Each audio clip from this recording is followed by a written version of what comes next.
En 1983, une personne avec une légère notoriété hollywoodienne, Francis Ford Coppola, ira donner un rôle à son neveu Nicolas Cage dans un film extrêmement personnel pour lui. Bienvenue dans Citizen Cage. Cop car! Uh-huh. I couldn't think of a more horrible job if I wanted to. And you have to do it.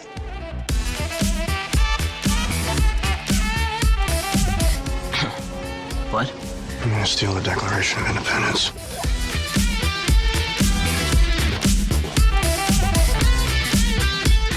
Put the bunny back in the box.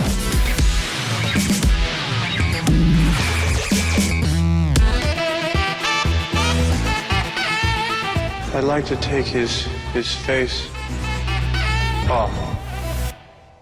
Je suis Alexis Duclos, accompagné par Julien Asunsao. Salut Alexis. Et vous écoutez Citizen Cage, le podcast dans lequel deux gars ont décidé de regarder les 90 films et plus de Nicolas Cage parce qu'on en avait envie. Comme toujours, on enregistre l'intro avant de voir les films parce qu'on est bizarre et on a surtout envie de voir si nos souvenirs sont quand même bons. Et aujourd'hui, on parle de Rusty James.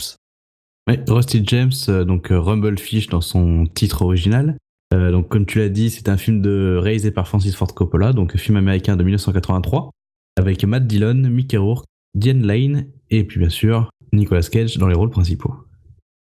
Donc pour faire un rapide synopsis, en l'absence de Motorcycle Boy, son frère aîné, Rusty James, n'hésite pas à affronter lui-même un chef de bande rival. Il sera sauvé par le retour de son frère, un être désabusé fasciné par les poissons, s'acharnant contre leur propre reflet. Donc tout un programme. Alors bon, je dis tout de suite, j'ai pas vu je l'ai pas encore vu, mais je suis un petit peu excité de voir le premier Coppola de la liste. Ça sera pas le dernier, on le verra. Mais voilà, Nicolas Cage qui tourne en famille. Tourne en famille avec son oncle, Francis Ford Coppola. C'est aussi un film, personnellement, donc moi aussi je l'ai pas vu.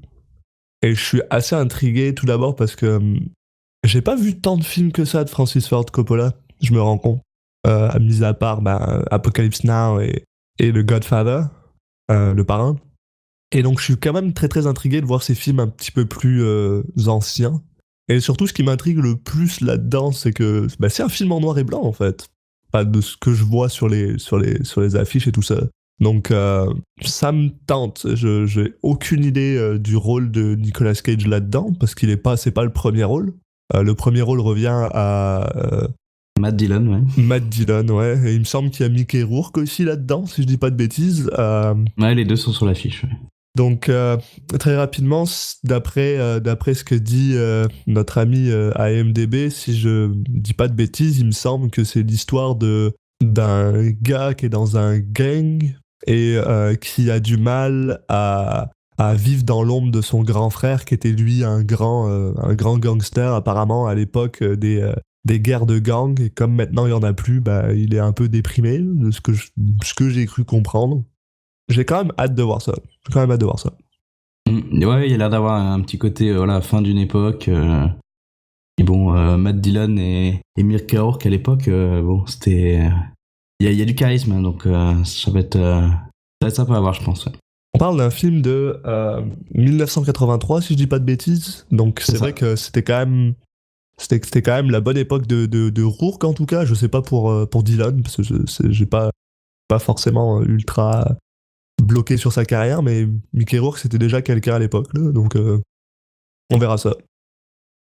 Bah écoute, je te propose qu'on aille voir le film et puis on est de retour dans quelques secondes pour en parler. À tout à l'heure les gens. Rusty James. If there were still gangs around, I'd be president, not you. You'd be second lieutenant. You know, you might have made it a while on the Motorcycle Boys rep, but you ain't got your brother's brains. You've got to be smart to run things. It's nothing personal, Rusty James.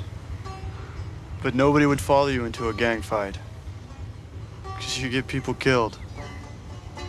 Nobody wants to be killed. Donc voilà, on a vu Rumblefish. Pour commencer, je dirais que ça fait plaisir quand même de voir un film de Coppola. Ouais, on a enfin un film intéressant dans sa réalisation. Je donnerai mon avis plus tard sur le film au final, mais c'est vrai que après être passé dans des films qui sont un petit peu moins comment dire, artistiques, on va dire, je pense comme ça, qui sont plus des produits, alors que lui, ça c'est vraiment un film, on l'aime ou on l'aime pas, mais c'est un film. Donc ça c'est vraiment cool. Et c'est quelque chose qu'on va voir forcément dès l'intro, parce qu'on commence direct sur une intro très stylée en noir et blanc, donc ça donne tout de suite le ton. On n'est pas dans le même genre de film. On a beau le répéter à chaque fois, on a beau avoir vu sur le synopsis, l'avoir vu sur les images du film, j'oublie toujours que ce film est en noir et blanc. Donc j'ai lancé le film, j'étais genre Ouais, il y a une vraie logique. Hein. Il y a une vraie logique en plus là-dessus, c'est quand même assez cool. C'est pas je vais faire du noir et blanc parce que ça fait arty et que je suis un artiste. Moi, je fais des films intelligents. Non, là c'est quand même réfléchi. Il y a de la réflexion derrière. Puis c'est vrai que, comme tu disais, un premier plan déjà, magnifique plan sur un panneau un peu distordu, des nuages, machin. C'est déjà on se retrouve, on a un peu ce côté très aliénant, un peu très solitaire, qui va un peu se porter dans tout le film. On se rend compte, mais déjà dès le départ, on a une bonne idée du sentiment en fait. Et puis dès le début, t'as aussi cette ambiance un peu fumée qui va être tout du long en fait. C'était vraiment une volonté de Coppola. Sur tous les plans, il a voulu mettre où c'était une cigarette, où c'était une bouche d'égout, mais il voulait tout le temps qu'il y ait de la fumée, que ça participe à l'ambiance. Donc ça, les bases sont données dès le début. Et qui, une fois de plus, a un certain sens avec ce qui va arriver. Donc on fait on croise l'ami Matt Dillon qui a l'air d'être le personnage principal vu que c'est lui qui donne son nom au film. Qui joue au billard et qui a un style assez particulier déjà. À chaque fois je le vois, j'ai l'impression de voir le mec dans Kung Fury. Le même gars, là, il a juste un tank top, un Marcel blanc avec un bandeau qu'on sait pas de quelle couleur il est parce que c'est en noir et blanc. Mais il serait rouge, que ça m'étonnerait vraiment pas. Oui, c'est vrai que moi j'ai imaginé rouge, je sais pas pourquoi. Parce que moi ça me fait penser à Kung Fury. Et que dans Kung Fury, là, son bandeau qui est rouge, puis il a un peu la même gueule, là, il est un petit peu musclé, il est vraiment très très jeune, là, Matt Dillon. Je sais pas quel âge il avait, mais il est vraiment très très jeune. Puis voilà, il est là en train de jouer au billard, puis pendant qu'il joue au billard, il y a une certaine personne qui marche. Alors, à l'époque, quand il rentre, je l'avais pas reconnu. Je vais expliquer mon déroulé parce que je trouve ça vraiment intéressant. Donc on voit une personne qui rentre, un Afro-Américain qui rentre dans le bar, donc parce qu'ils sont dans un bar où ils peuvent jouer au billard. Il rentre dans le bar, puis il dit Rusty James, il y a quelqu'un qui veut tuer Rusty James. Et pendant tout le film, ils vont l'appeler Rusty James en entier, tout le temps. Je sais pas si c'est son prénom ou si James c'est son nom de famille, et que du coup il l'appelle par son prénom et son nom de famille, ou si c'est son nom complet c'est Rusty James. Je sais pas. Ouais, ça a l'air d'être d'être un surnom, mais tu fais pas si me dire, oui, parce que le nom est prononcé au moins 50 fois dans le film, et ce qui fait à peu près toutes les 2 minutes. C'est une mélodie en fait que tu vas entendre tout au long du film. Tu vas entendre Rusty James, Rusty James, Rusty James.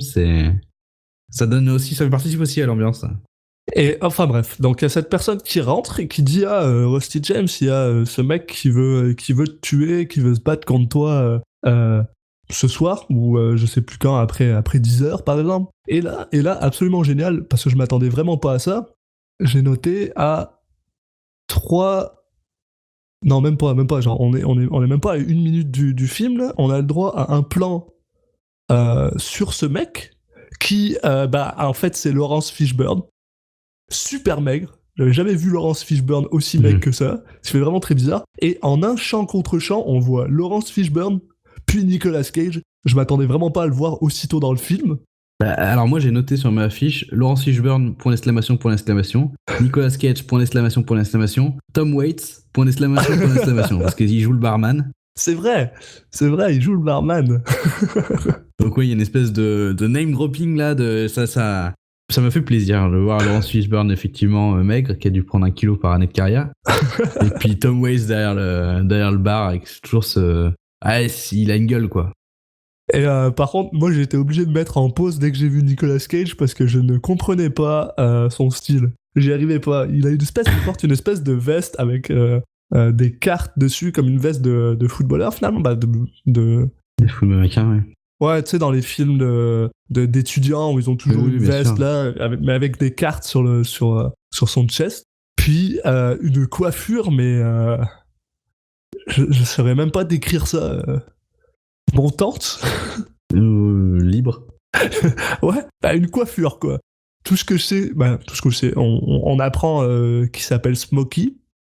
Et puis bah il commence à parler de est-ce que tu veux aller te battre, est-ce que tu vas aller te battre, blablabla. Rusty James lui est vraiment monté à bloc. Là il a envie de se battre, il veut vraiment se battre parce que on apprend très très rapidement que c'est ça qu'il aime. Lui il aime la grandeur des gangs de l'ancien temps. Il y a tout un côté nostalgique. Tout un côté nostalgique par rapport on apprend très très rapidement son frère qui s'appelle Motorcycle Boy, puis c'est tout. Ça aurait très bien pu être le nom d'un perso dans King Fury, par exemple. Exactement. C'est très moins sérieux que le ton du film. À chaque fois qu'ils disent le nom, t'as l'impression d'être dans une série B, alors que pas du tout, mais... C'est vraiment très bizarre pour ça. Puis, donc ils finissent par parler comme quoi ils veulent se battre. Ouais, Cage est moins chaud, quoi. J'en profite pour prévenir que, comme on l'a pas encore dit cet épisode, c'est qu'on va spoiler, donc si vous n'avez pas vu le film, que vous voulez pas vous faire spoiler, allez le voir avant d'écouter, parce que forcément, on va reparler de Cage. On va en parler de Cage, puis on va parler de tout le monde. Et donc, il y a même un autre de ses potes qui s'appelle Steve, qui est le blond rachitique avec des lunettes De la bande. de la bande, comme tout le temps, qui lui non plus a pas l'air extrêmement chaud à l'idée de se battre. Et il y en a un dernier, Et il y en a un dernier qui est...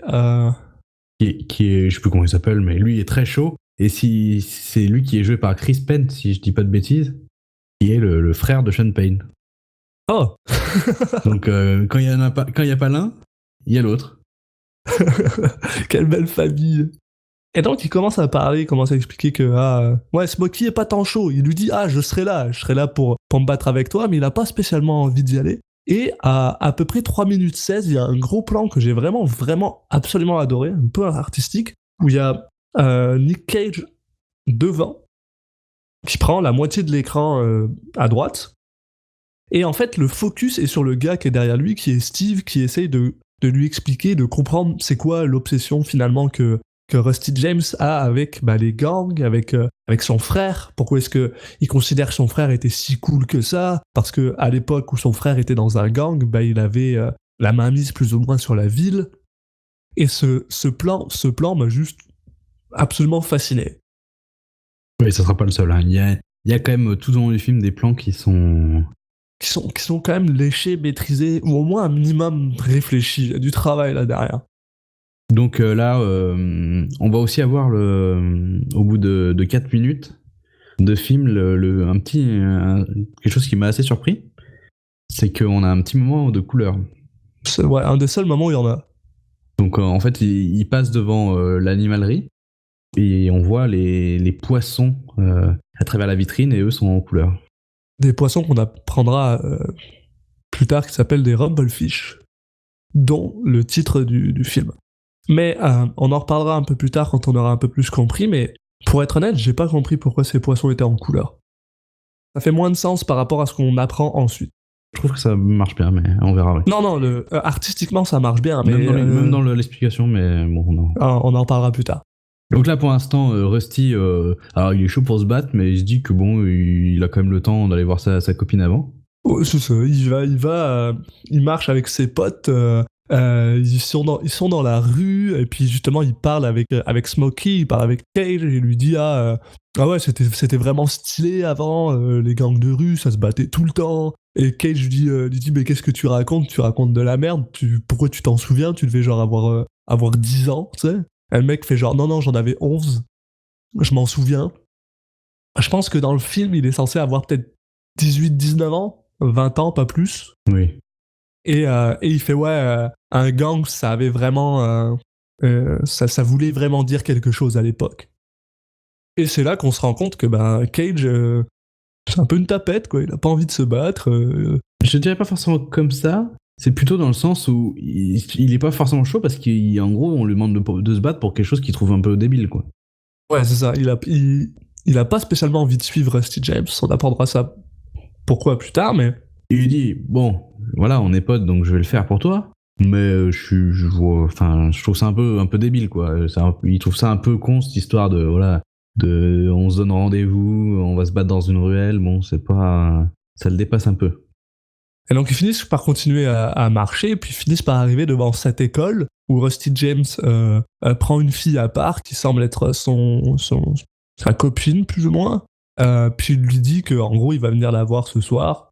Et elle lui répond que elle a pas le droit d'avoir des gens chez lui, elle a pas le droit d'avoir des copains chez lui le soir. Puis ça finit plus ou moins là-dessus avec Smokey qui est un peu gavé parce qu'il est genre tu veux te battre mais t'as quand même le temps d'aller voir ta copine ce soir et tout. Voilà. Oui, on va voir que Rusty James, bon, il fait les choses tranquillement, quoi, à son rythme. C'est ça, il prend pas beaucoup d'ordre des autres, puis il fait ses trucs dans son coin. Donc voilà, le soir arrivé, effectivement, il se pointe chez sa copine.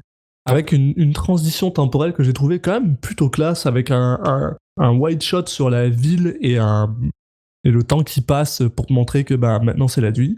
Je trouvais ça vraiment cool. Et donc quand il arrive sur place, finalement elle le fait quand même rentrer. On rencontre aussi sa petite sœur. Qui est jouée par Sofia Coppola. Voilà. Et alors, heureusement que je l'ai vue sur Internet parce que elle est vraiment très très jeune à l'époque. Je l'aurais pas reconnue. Mais oui, elle a changé. Elle a bien changé. Justement, quand Dylan, Rusty James arrive devant la porte, c'est la petite sœur qui répond, qui lui dit est-ce que t'es venu me voir? Bon, très clairement, la petite sœur est aussi très intéressée par Rusty James. Oui, elle joue un petit peu. Elle joue une fille qui est plus intelligente que son âge pourrait. Ce qu'on imagine pour quelqu'un de son âge, c'est ce qui est souvent le cas dans les films. À Hollywood, ils aiment bien faire des enfants qui sont plus intelligents que la moyenne. Et là, c'est vrai qu'elle a une répartie et tout qui fait qui est un peu en décalage avec l'âge qu'elle a l'air d'avoir. C'est ce petit moment un peu amusant, ce qui est assez drôle parce que le rythme, le ton du film est vraiment pas. Il est ni drôle ni extrêmement dramatique. Oui, c'est ce que j'allais dire. Il est pas non plus. Il est assez, dans un milieu, c'est un peu bizarre. Il est lancinant, voilà, mais ça, on en reparlera parce que c'est beaucoup lié au personnage interprété par Mickey Rourke. C'est ça. Donc pour l'instant, ils sont sur le canapé. Il y a la petite sœur qui squatte avec eux. Bon, finalement, ils finissent par la dégager. Ils finissent par la dégager et ils finissent par baiser sur leur canapé dans un wide angle, dans un angle shooté en angle large. C'est assez spécial en fait. C'est assez bizarre et c'est entrecoupé de passages de Nicolas Cage qui attend Rusty James là où ils sont censés se battre avec Laurence Fishburne et Steve, c'est ça, oui. Non, c'est pas Steve, c'est l'autre, c'est le pote c'est le frère de Sean Penn. Sean Penn Brother. Ce moment m'a fait vraiment bizarre parce que je pensais vraiment qu'il allait pas y aller en fait. J'ai l'impression qu'il allait, parce qu'en fait ils couchent ensemble puis après ils dorment un petit peu. Enfin, t'as l'impression que le temps se passe d'une manière assez bizarre. T'as l'impression qu'il s'est passé des heures et des heures et qu'en fait il a juste décidé de pas y aller. Et en fait non, ça va, il est large. Non, c'est ça, il s'endort juste après. Il s'endort juste après le sexe. Et justement, c'est ça, c'est entrecoupé de lui et de Nicolas Cage. Puis on est genre, ouais, c'est ça, c'est exactement ça. On a l'impression que ça se passe en même temps, mais en fait, non. Les trucs de Cage, ça se passe après que Rusty James se soit réveillé et décide de partir. D'ailleurs, il part. C'est là qu'on se rend compte que Rusty James est un trublion parce qu'il se lève, il prend une bière, il vole une bière dans le frigo de sa copine, puis sa copine lui dit « t'es chiant, maintenant ma mère elle va penser que c'est moi qui l'ai bu ». Et ensuite il se barre et la fille lui dit En gros, j'aime pas que t'ailles te battre, tu te bats tout le temps. Tu m'avais dit que tu te battrais pas autant. Et là, il fait, je me bats pas tout le temps, là, ça va. Le gars a l'air de se battre vraiment tout le temps, par contre. Et Ouais, hier, je me suis pas battu, par exemple. Tous les autres jours de la semaine, ok, mais hier, non. Ça va, là. C'est correct. Et il finit par partir. Et quand il est un peu loin, cette fille-là dit, je t'aime, Rusty James. Donc, on se rend compte que, voilà, cette fille-là, de son côté, en tout cas, elle a des sentiments plus forts pour Rusty James. Très bonne analyse. Voilà. du contenu de qualité. On va attaquer les choses sérieuses. Là, ça y est, Ouais. c'est l'heure de la baston. C'est l'heure de la baston. Rusty James arrive en courant, puis là, il y a Cage qui fait « Ouais, t'étais où? Qu'est-ce que tu faisais ?» J'étais avec ma copine. Voilà, puis Cage est pas content. Ah oui, en même temps, ça fait des heures qu'il poireaute. Ouais, c'est ça, Fishburne non plus semble pas super content, mais il était là. On comprend pas trop, lui, qui il est, en fait. C'est un peu bizarre. Je vais être honnête, de tout le film, j'ai pas compris ce qu'il faisait. Et en fait, t'as l'impression que c'est « Bonjour, je suis l'élément scénaristique qui lance le film. Quelqu'un veut te tuer? Allez, salut. » Puis surtout, c'est aussi le seul blague de tout le film, donc faut bien le mettre quelque part.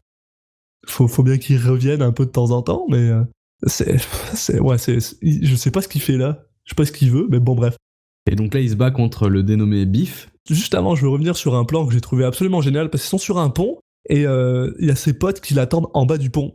Et donc, pour descendre, qu'est-ce qu'ils font? Ils glissent, ils prennent une gouttière pour glisser. Mais c'est la gouttière la plus petite que j'ai jamais vue de ma vie, et j'avais tellement peur qu'ils se pètent la gueule à chaque fois. Je me suis dit, ouais, c'est vraiment prendre des risques pour rien, en fait. C'est ça, prenez un escalier, j'ai sûr qu'il y en a un pas loin. Donc il saute, il rejoint ses gens, il arrive devant... on dirait un petit peu ce qu'il y a... qui est assez typique des États-Unis, où t'as ces canaux mais asséchés, mais... Donc c'est un peu un côté... C'est un mélange sur une ruelle, t'as un petit côté égout, enfin... Ouais, t'as un côté dessous pont, égout, c'est là où il y a les clochards qui viennent, les sans-abri. Mais bref, donc ils arrivent, puis là soudainement il y a personne, ils sont genre ah ouais, est-ce que le gars il est venu ou pas, est-ce qu'il va venir se battre? Et là il y a ce passage que j'ai trouvé mais vraiment super classe, où t'as un train qui passe, et au même moment que le train passe, il y a ces gars qui sortent, ils sont venus avec un chien, et les gars ils ont aucun chill, là, ils viennent avec leur chien, et comme tu dis, il y a ce gars Biff, ouais c'est ça? C'est ça, joué par Glenn Wifro, donc un habitué des films de Coppola.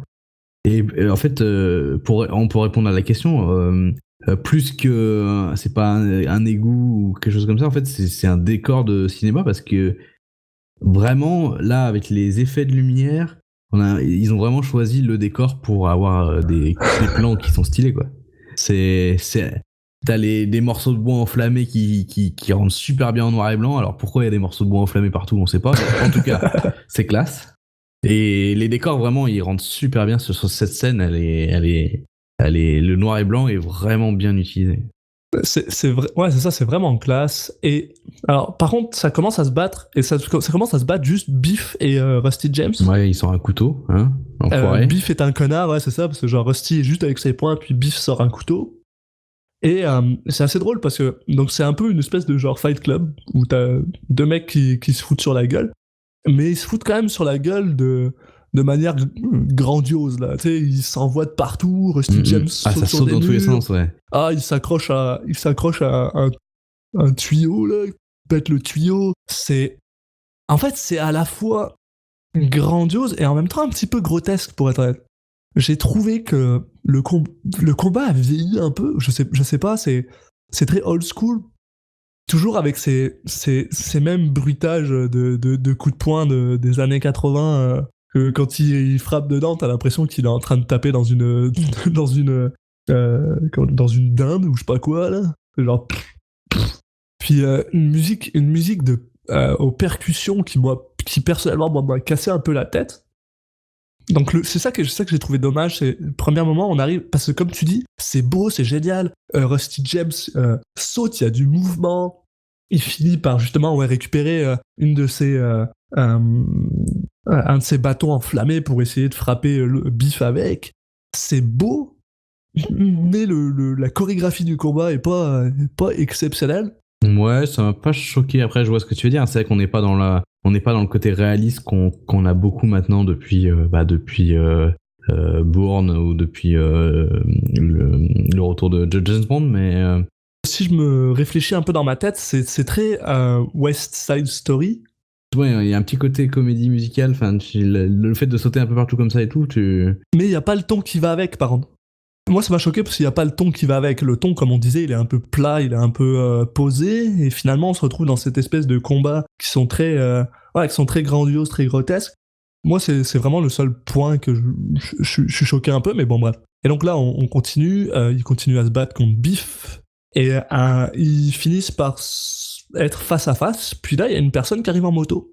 ouais, pas n'importe qui. Sur une moto, et il est juste, c'est comme ça que ça se passe maintenant.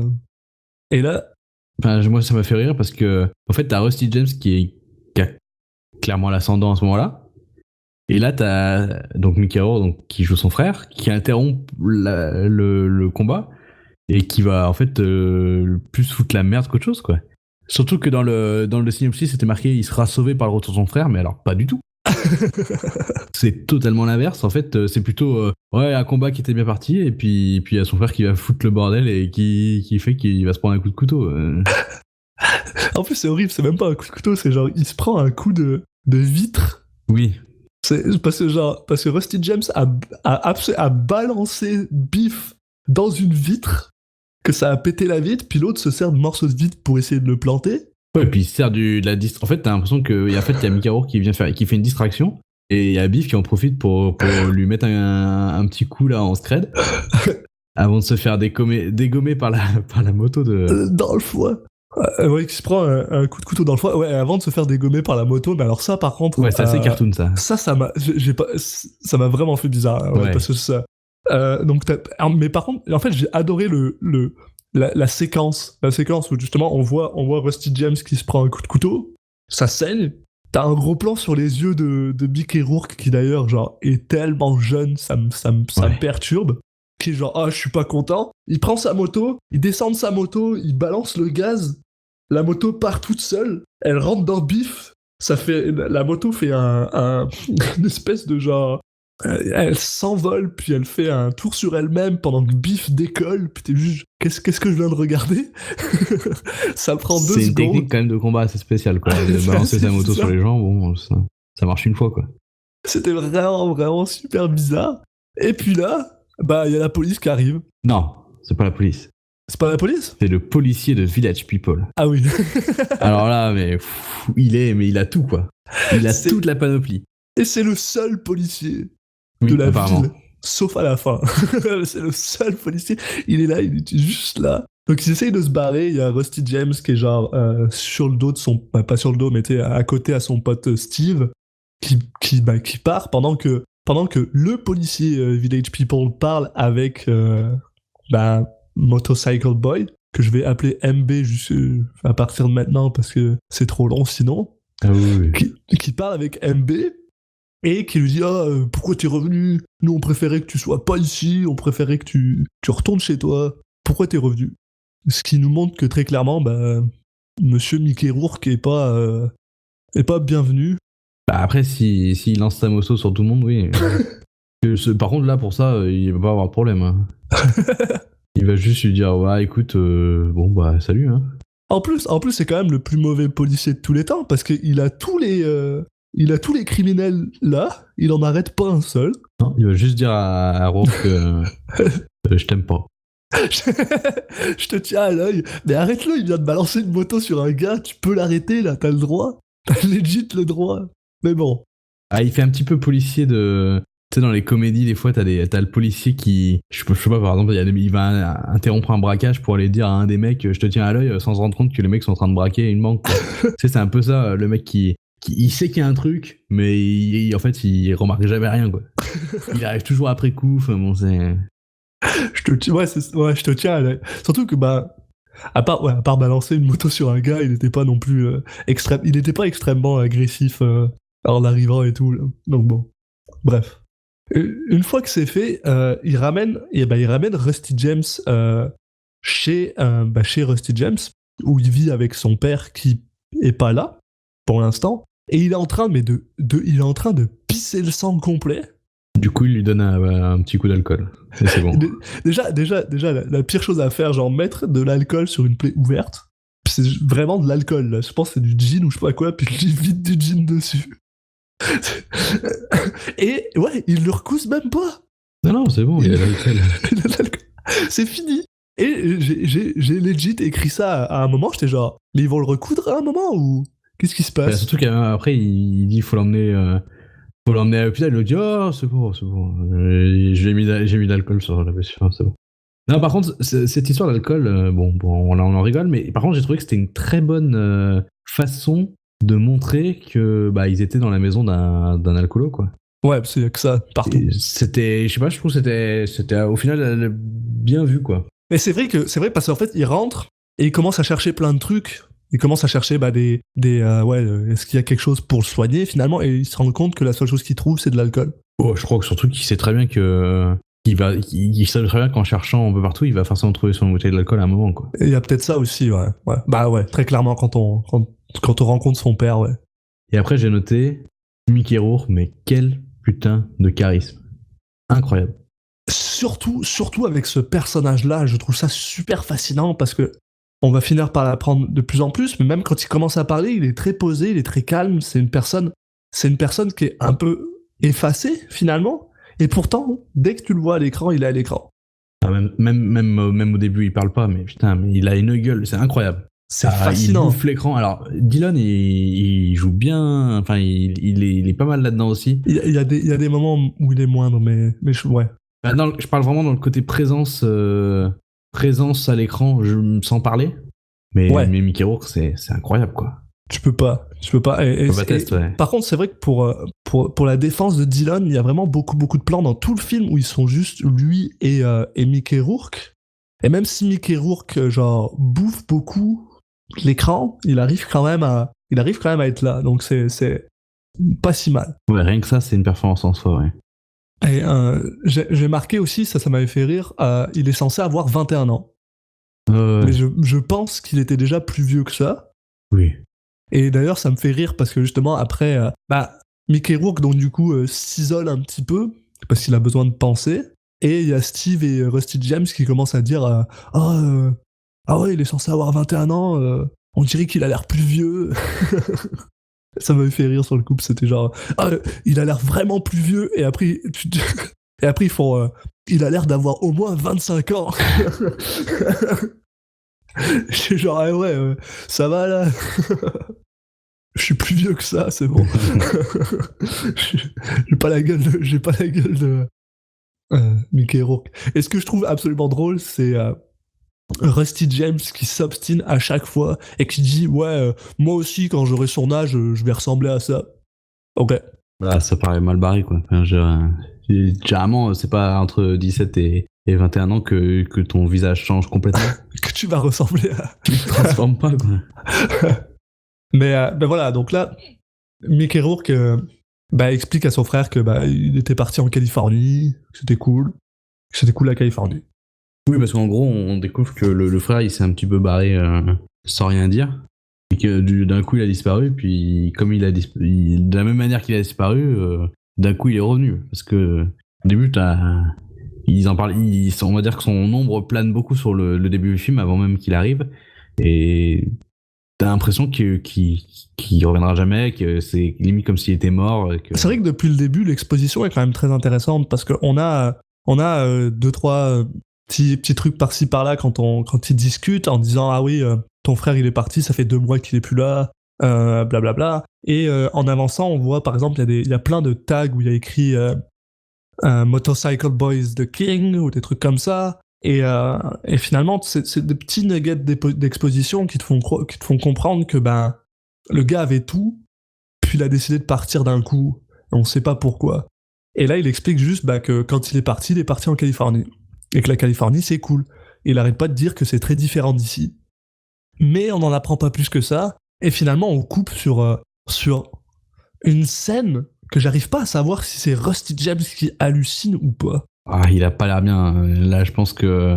Si, je pense qu'on est quand même sur du... qui divague quand même là.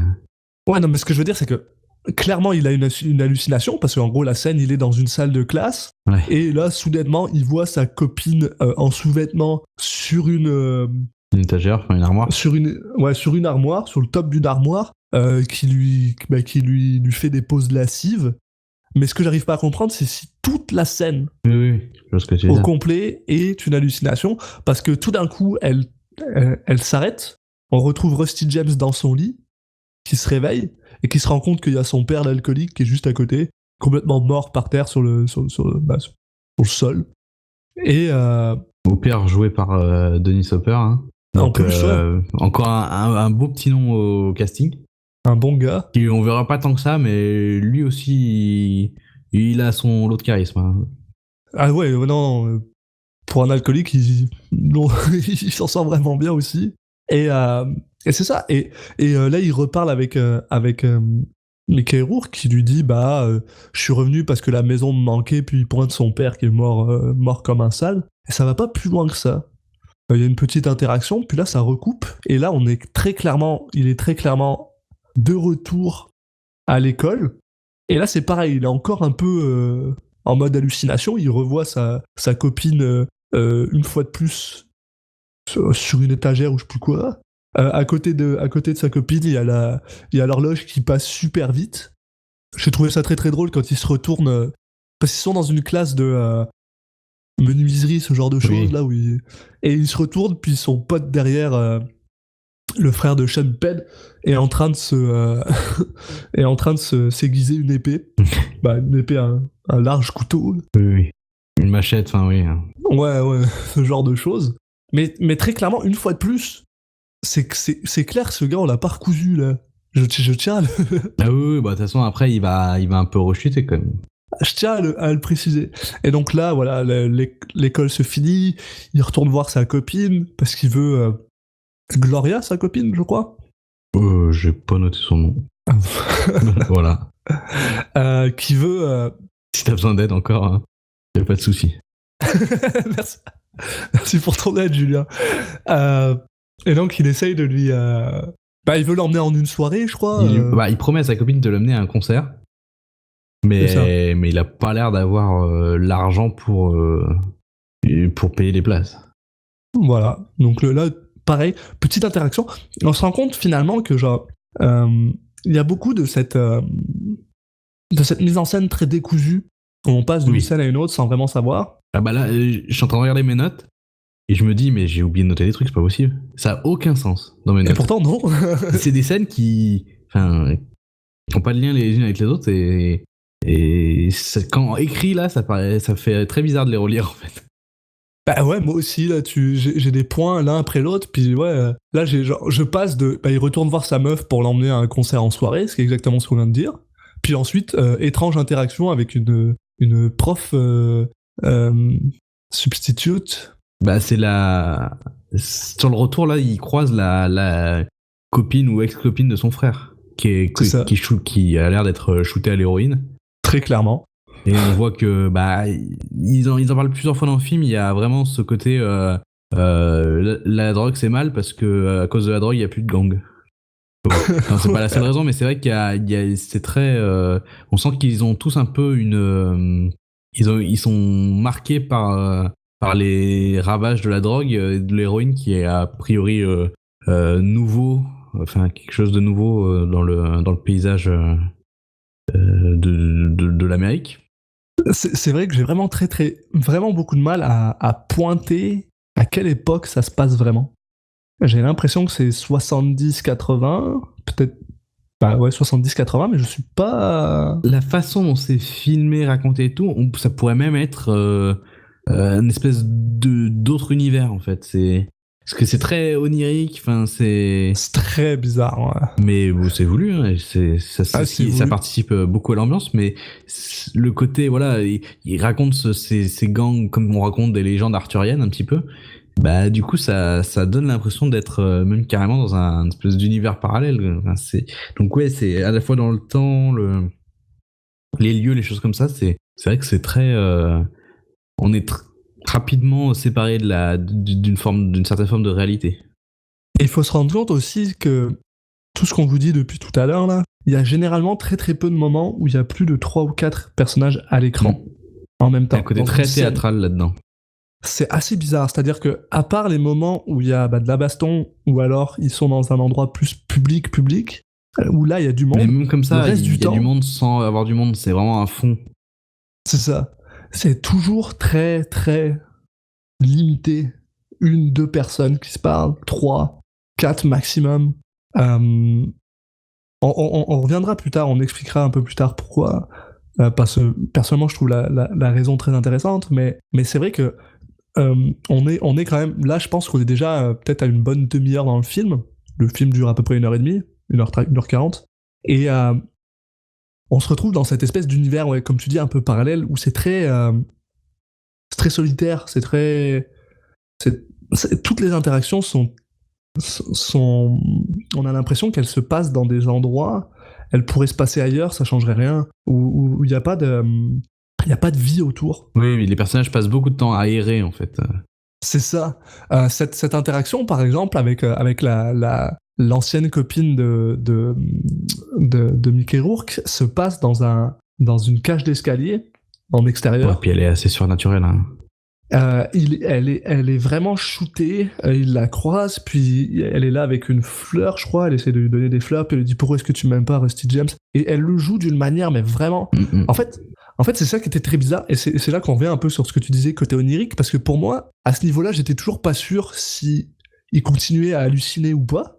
Non, je pense pas qu'il hallucine, mais en tout cas, il y a la volonté de donner un peu cette impression. Quand t'arrives, tu la vois pour la première fois, puis elle le joue d'une manière... Parce qu'au début, on sait pas vraiment qu'elle est shootée, mais tu la vois, elle le joue d'une manière vraiment très détachée. Elle va dire ah, pourquoi tu m'aimes pas, Rusty James? Puis lui, il est genre vraiment à fond là-dedans. Il est genre ouais, je t'aime pas parce que quand nous, on faisait jamais de la drogue avec les gangs, blablabla. Et c'est un mix d'émotions un peu bizarre parce que finalement, elle se rend compte que peut-être que Miracle Boy. Ça c'est un comics, je vous le conseille, comics exceptionnel. Miracle Man. Motorcycle Boy, peut-être qu'elle l'aime pas finalement, qu'il l'aime pas, parce qu'il a plein d'autres filles ailleurs, puis là elle se met à pleurer, puis ouais c'est un peu bizarre.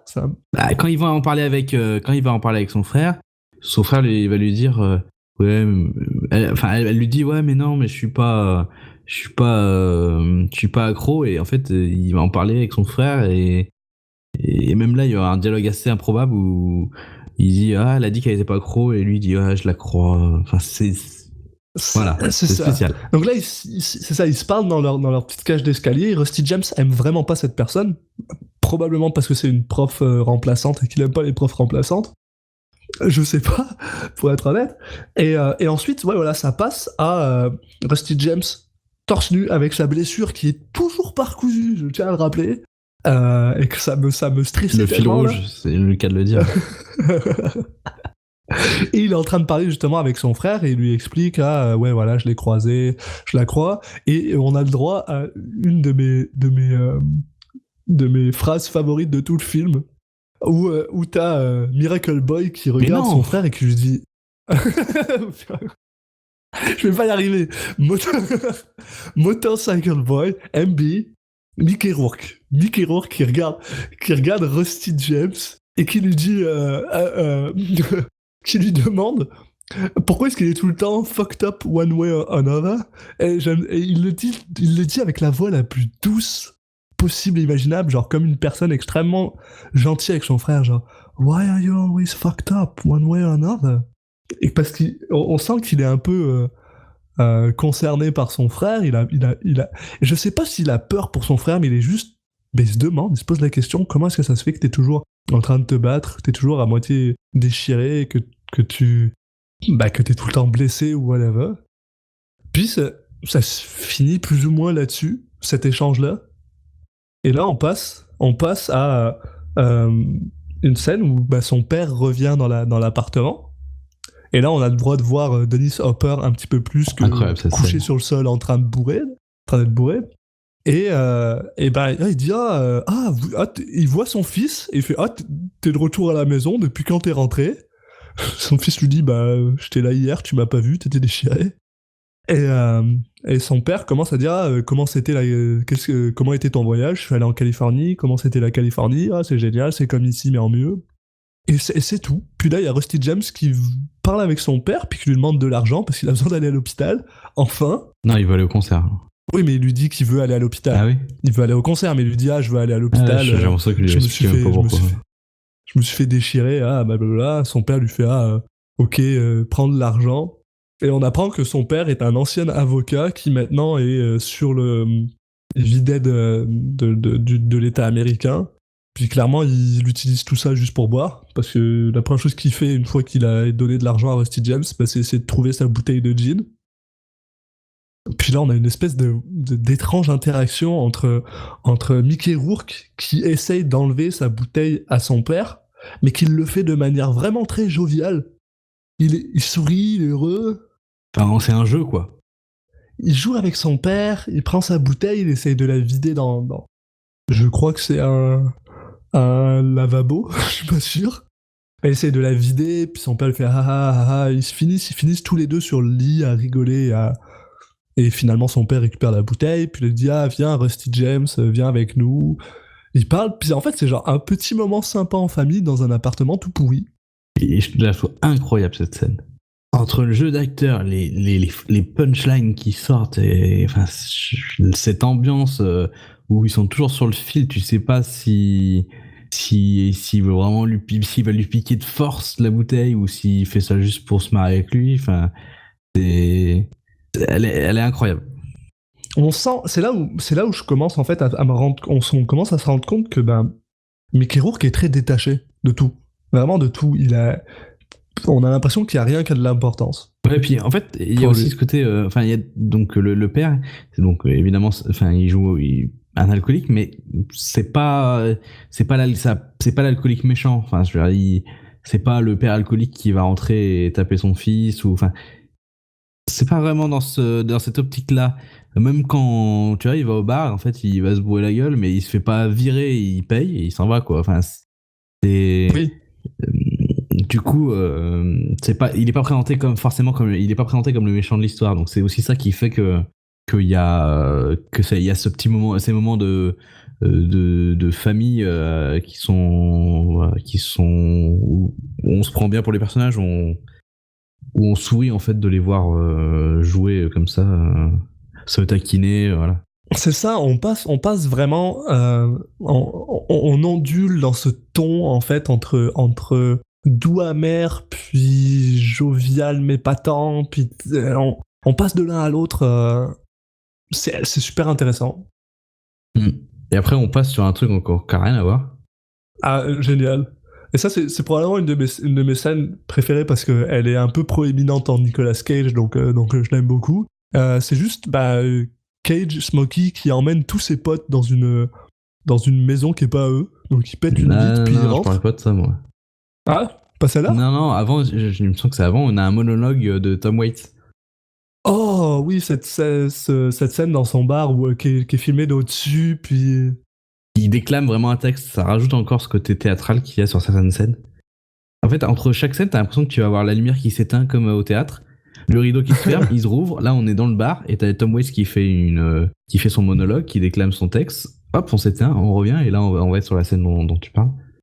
Nicolas Cage qui organise une fête finalement, mais dans une maison qui leur appartient pas. Ouais, alors j'ai pas écrit fête moi. J'ai écrit orgie, oui. Ouais, parce qu'au début, je pensais que c'était une fête. Je me suis dit, oui, c'est déjà. Alors c'est parce que c'est très étonnant, ouais. Parce que j'ai encore Best of Times et tout ça dans la tête. Je me dis, c'est des jeunes des années 80. Non. Là, ils rentrent, ils pètent une vitre, ils volent l'alcool du gars, puis ils finissent tous dans un lit, à poil. Tous, sauf Rusty James et une fille, qui au début, je croyais que c'était sa copine, mais en fait, non. Puis voilà, donc ils ont une orgie sur un lit superposé. Je trouve ça un peu bizarre. Et en fait, on passe de tous ces gens qui sont en train de faire une orgie à Rusty James qui est tout seul avec la copine, puis on revient sur l'orgie, Rusty James. Oui, enfin, il va pas. Enfin, en tout cas, Rusty James, il va pas être le dernier non plus. Hein. Il va se taper la fille, quoi. Il y a pas. Non, mais c'est ça. Mais par contre, ça m'a vraiment fait rire parce que, genre, dans ma tête, j'ai eu une espèce. J'ai pas envie de dire un ascenseur émotionnel parce que ça voudrait dire que j'ai une émotion par rapport à ça, mais genre un ascenseur intellectuel dans le sens où je suis genre c'est sympa, lui au moins il est, tu sais, genre il nous montre enfin un bon côté de Rusty James dans le sens parce que tu sais, je pensais que c'était sa copine à la base, donc je me dis il nous montre un bon côté de Rusty James où lui il est fidèle. Et puis après je comprends et puis je suis genre ah ouais non en fait pas du tout. Bah, moi j'ai tout de suite vu que c'était pas sa copine, mais du coup je comprenais pas, je me dis, mais qu'est-ce qu'il fait? Parce qu'en fait il le met, c'est pas du tout préparé quoi, c'est juste d'un coup il va participer à cette fête et coucher avec une autre fille, mais en fait du coup t'as l'impression que ça se passe, tu sais pas quand ça se passe, c'est vraiment bizarre. Encore une fois on retombe sur cette histoire de scènes, d'enchaînement de scènes et dont la temporalité est assez dure à s'imaginer. Surtout ce qui est un peu étrange, c'est surtout le développement du personnage à ce niveau-là, parce que depuis le début, on n'arrête pas de nous montrer que Rusty James est prêt à prendre des risques pour aller voir sa copine. On pense qu'il est quand même attaché à cette fille-là, mais finalement, Non, et puis ils se sont pas engueulés, il y a pas. Mais c'est pour ça que ça c'est vraiment, c'est assez bizarre, quoi. On sait pas d'où ça sort. Après, tu fais bien ce qu'il veut. Ah oui, mais c'est étonnant parce que c'est pas préparé, quoi. Et là, une fois de plus, on coupe. Puis Rusty James arrive à l'école en retard parce qu'il est clairement hangover de la soirée orgie d'avant. Ouais, grosse gueule de bois. Une grosse gueule de bois. Donc il va voir comment on appelle ça, le principal pour lui dire j'ai mal à la tête. Regardez, j'ai la fièvre. Est-ce que vous pouvez me faire un ticket pour que je rentre chez moi? Et le gars lui fait, la secrétaire lui dit ah non, il y a le proviseur qui veut te parler. Va voir le proviseur. Et le proviseur lui dit tu vas pouvoir rentrer chez toi, mais pas peine de revenir, quoi. Ouais, c'est ça. T'es en suspension pendant une semaine. Ouais. Donc là il s'énerve, il fait genre j'ai pas besoin de vous, je suis juste là parce qu'il y a mes potes ici, blablabla. Puis il s'en va. Et une fois de plus, on coupe et on retombe devant Rusty James qui attend que le bus de l'école s'arrête à l'endroit où sa copine Patty. Oui, et moi aussi, c'est la première fois que j'ai écrit son nom. Sa copine Patty est là, donc elle descend du bus, puis elle est vraiment très très énervée. Il essaye de lui demander pourquoi, puis là elle lui dit j'ai appris ce qui s'est passé avec la fête d'hier finalement. Comment? On sait pas. Ouais, on sait pas. Puis là, le gars est genre, ouais, ça veut rien dire. Et alors, qu'est-ce qu'il y a à la fête? Puis il lui fait, je sais que t'as fait de quoi avec cette fille. Puis il fait, ouais, ça veut rien dire, blablabla. Et elle le traite de connard, il s'énerve. Elle le traite de connard à juste titre, hein, pour le coup. Il s'énerve. Et en mode, j'ai rien fait. Puis après, elle s'en va. Puis il la traite de bitch. Puis genre. J'avais déjà pas énormément de respect pour Rusty James. Puis là, j'en ai vraiment plus. Avant ça, il apparaissait pas spécialement comme un connard. Bon, tu sentais que c'était un mec il y avait de la désinvolture, voilà. Mais bon, là, c'est vrai que c'est un move assez bizarre. Et une fois de plus, voilà, ça finit là-dessus. Voilà, la lumière s'éteint. La lumière s'éteint, rideau, on réouvre le rideau. Balmusette. Ça aurait été cool. C'est un peu ça quand même. Non, parce que là, il retrouve son frère dans un drugstore, dans un magasin, où son frère est en train de lire un magazine. Un magazine dans lequel il y a une photo de lui, parce qu'il y a un gars qui l'a pris en photo en Californie. Là, il commence à parler de pourquoi est-ce qu'il était parti, et il explique qu'il en avait marre que finalement les gens le suivent. Il en avait un peu marre d'être le Pied Piper, ce gars qui joue de la flûte et il y a des rats qui le suivent. Puis il dit un peu la même chose, il dit j'aurais pu les emmener près de la rivière, puis leur dire de sauter, et ils auraient sauté. Oui, parce qu'en fait, Rusty James, lui, il lui dit ça comme un compliment. Il lui dit ah ouais, mais tu étais un leader et tout, et en fait, son frère le prend limite comme une insulte. On sent que il était, c'est pas un rôle qui lui plaisait. Et justement, c'est pas à ce moment-là, mais il y a une phrase un peu plus tard dans le film qui est un peu assez magique. C'est dit pour être un leader, il faut avoir un endroit où aller. Et lui, c'était pas son cas. C'est exactement la phrase que j'ai écrit. If you are going to lead people, you have to have somewhere to go. Et j'ai trouvé cette phrase absolument, elle m'a tué, genre. Ah non, mais il y a des punchlines incroyables. Les citations, il y a c'est fou. Et c'est pareil, une fois ça coupe pas vraiment, ça coupe et ça coupe pas. C'est-à-dire que c'est la continuation de cette scène, mais le shot est super bizarre où justement. Là, il y a Rusty qui le suit partout en fait. Il y a vraiment ce côté un petit peu. De toute façon, c'est comme c'est souvent le cas entre un frère aîné et un frère cadet. C'est voilà, il y a le petit frère qui a souvent quand même cette relation un petit peu d'admiration envers son grand frère et qui va avoir envie de le suivre un peu partout. Sauf que là, ça continue alors qu'ils sont à un âge où souvent ça. C'est un peu moins le cas, mais là il y a vraiment ce côté, voilà, j'admire ce frère, j'ai envie de lui ressembler et puis je vais le suivre partout parce que j'ai envie, voilà, de faire comme lui. C'est très très clairement le thème du film. Là. C'est très clairement le thème du film d'avoir un petit frère qui essaye de vivre dans l'ombre d'un frère qui est un surdoué de quelque chose. Ce qui, justement, on en revient un petit peu à ce que je disais au début, au tout début, quand je disais que ce film est très personnel pour Francis Ford Coppola, parce que c'est exactement pour cette raison qu'il a eu envie de faire ce film, par rapport à la relation qu'il avait avec son grand frère Auguste, qui, justement, était une relation qui trouvait que Auguste était plus surdoué. Et à chaque fois que j'entends ça, je me dis... Bordel, qu'est-ce que ça doit être son frère Auguste parce que parce que le gars il est quand même doué aussi Coppola. Et bref, rideau réouvre puis il y a Monsieur Police Village People qui vient parler à Mickey Rourke pour lui dire exactement la même chose que tantôt en lui disant je te tiens à l'œil. Puis par contre j'ai vraiment énormément aimé ce plan parce qu'ils sont devant une espèce d'immense horloge où il y a pas d'aiguille, ce qui nous démontre une fois de plus que genre on sait absolument pas quand ça se passe et je trouve ça génial parce que genre on va se rendre compte, je veux toujours pas spoiler ce petit point-là parce que c'est super intéressant quand on apprend pourquoi tous ces choix ont été faits, mais une fois de plus, c'est vraiment fait pour nous aliéner, pour nous montrer que le temps a pas d'importance, que tout est blendé ensemble, que ça pourrait se passer avant, après, c'est pas important, c'est vraiment pas important. Enfin bref, tout ça pour dire, j'ai écrit le film a de la gueule, autre ellipse temporelle. Donc une fois de plus, on voit la ville avec, elle passe de nuit, plan absolument génial. Puis là, Rusty James... Balmusette. Ouais, c'est ça. Là, cette fois-ci, Balmusette. Rusty James, son frère et Steve sont dans une espèce de kermesse. C'est vraiment une kermesse avec des gars qui jouent de la musique, puis des jeux... Oui, d'ailleurs, il y a un moment où il y a Rusty James qui gagne une grosse peluche pour son frère, c'est super sympa. Ah non, merde. Non, j'ai imaginé cette scène. Et Rusty James, c'est genre, ah ouais, c'est trop bien, on s'amuse, c'est le fun.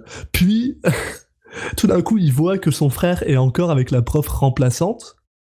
Et là, il est genre, c'est nul, faut qu'on se barre, viens, on se barre. Frère, viens, on s'en va. Il est avec elle sans être avec elle. Hein. En fait, il fait une petite danse, mais il la laisse tout rapidement sur place. C'est un peu bizarre, encore une fois. On a l'impression qu'il a pas envie de la repousser, mais bon, voilà.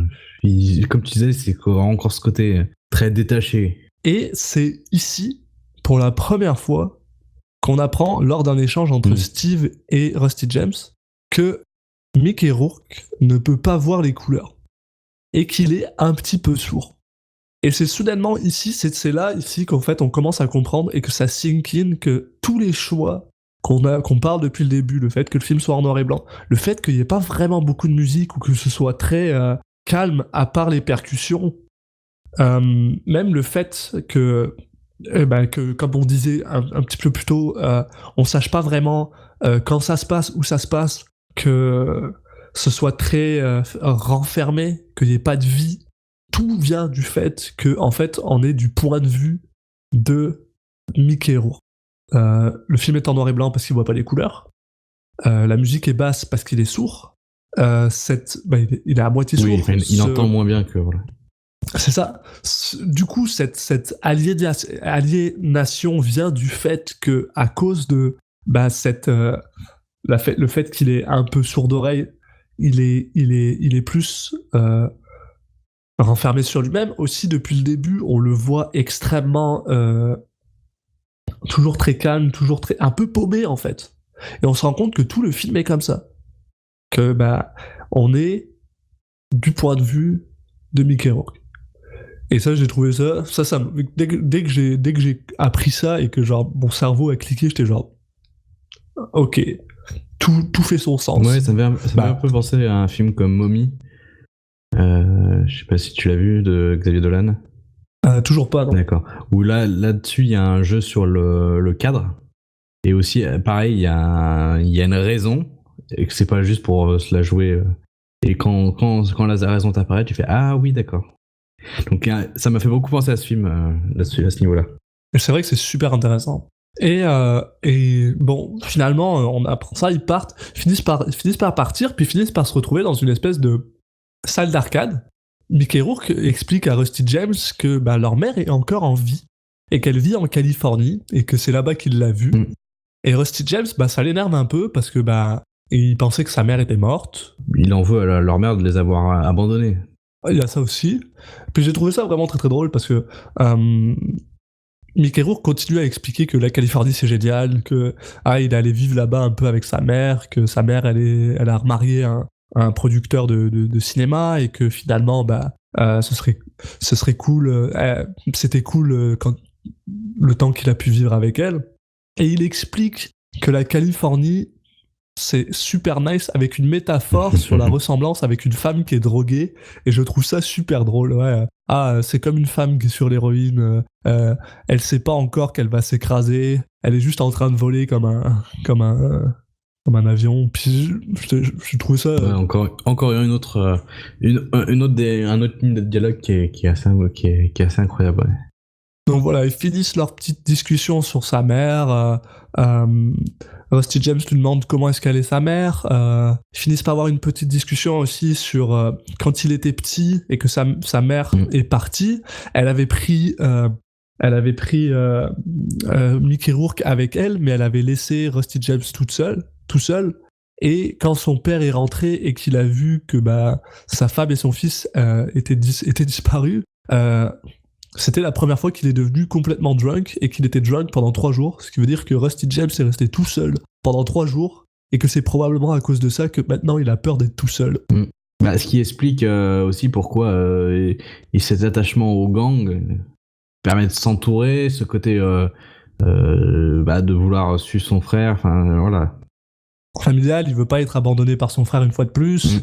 On comprend, en fait, c'est vraiment le moment du film où on comprend vraiment beaucoup de choses qui arrivent. Puis finalement, pareil, rideau, puis se retrouve dans un bar du côté de la ville, qui doit probablement être côté de la ville malfamé. Voilà, parce qu'il y a que des Afro-Américains, voilà, une fois de plus. Et il joue au billard. Puis Rusty James est déjà complètement pété. Il est complètement pété, avec son pote Steve qui est pareil aussi complètement pété. On voit qu'elle a pas l'air de tenir très bien l'alcool aussi. Hein. C'est ça. Et Rusty James parle avec un gars en lui disant que, tu sais, il lui dit moi un jour je vais ressembler à ça, c'est mon grand frère. Et l'autre tu dis non, tu peux pas ressembler à ça. C'est un prince, man. C'est de la royauté en exil. J'ai aimé cette phrase, je sais pas pourquoi. C'est super doux amer, genre non, c'est de la royauté en exil. Puis clairement, il vient juste de lui dire t'es une grosse merde, tu seras jamais ton frère. Genre ton frère, c'est Mickey Rourke. C'est ça. Il peut pas ressembler à Mickey Rourke. Je peux pas te tester, mon gars, il est juste the best. Et donc Rusty est complètement pété, il parle avec Steve, il rigole. Il finit par s'endormir genre 2 secondes, puis quand il se réveille, son frère est plus là. Son frère a disparu. Donc du coup, Steve et Rusty décident de partir. Puis ils traversent une ruelle. Où, au bout de la ruelle, il y a 2 gars qui veulent essayer de les braquer.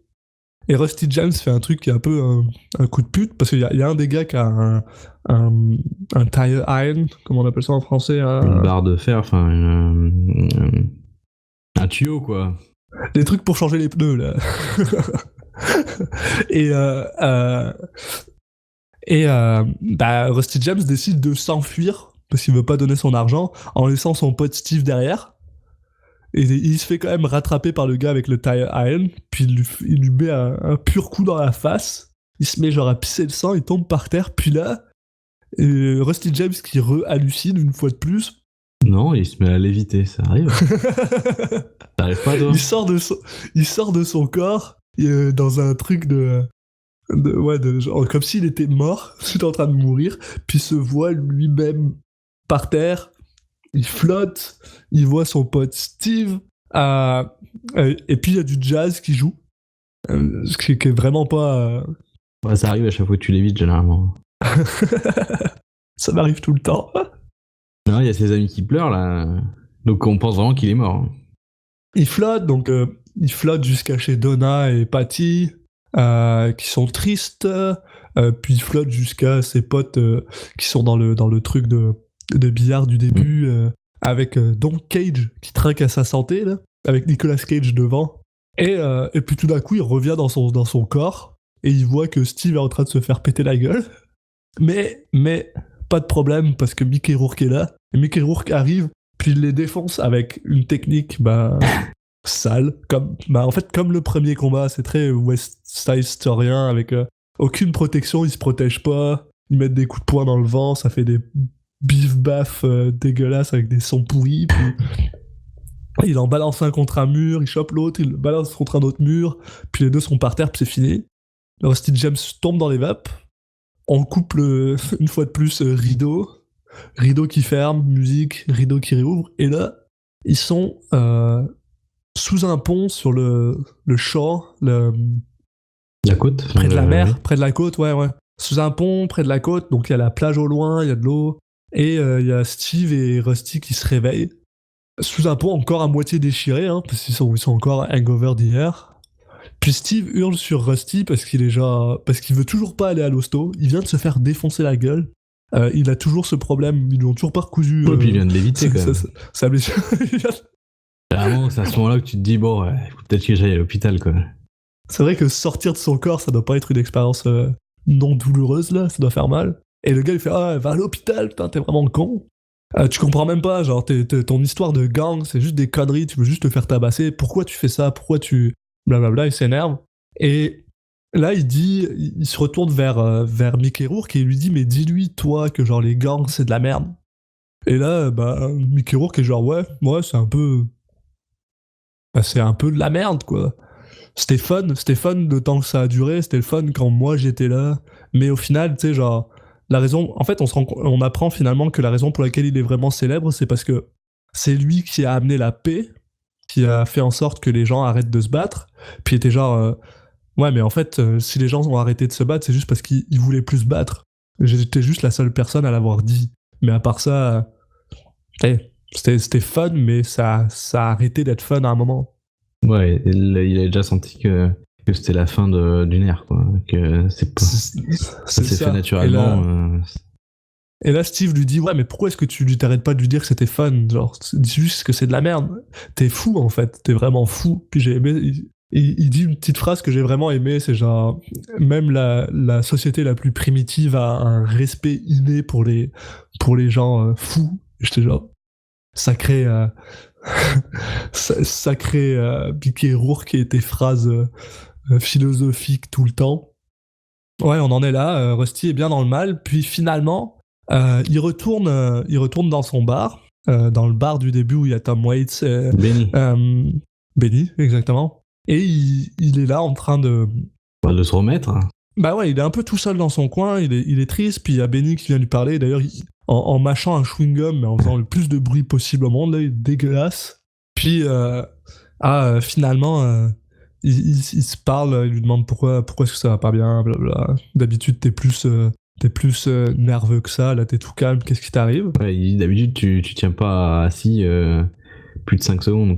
Ce qui est vrai. Et Patty essaye de rentrer dans le bar, elle s'assoit, mais on apprend que finalement elle est pas là pour voir Rusty James, mais elle est là pour voir le meilleur homme de tous les temps, elle est là pour voir Nicolas Cage. Donc Cage s'assoit à côté de Patty et commence à lui parler, puis là il se retourne vers Rusty James avec ce petit sourire en coin et cette face vraiment conne, puis il fait « You have a problem, Rusty? James ?» Et le gars il fait viens on va dehors, puis le gars fait genre, Smokey fait genre, bah non, j'ai pas envie d'aller dehors, on va pas se battre toi et moi, j'ai pas envie de me battre contre toi. T'es pas en état. En plus, ouais, voilà, t'es pas en état, ce serait trop facile. Et là, le gars lui fait, mais non, je veux juste aller dehors pour qu'on parle comme des gens normaux.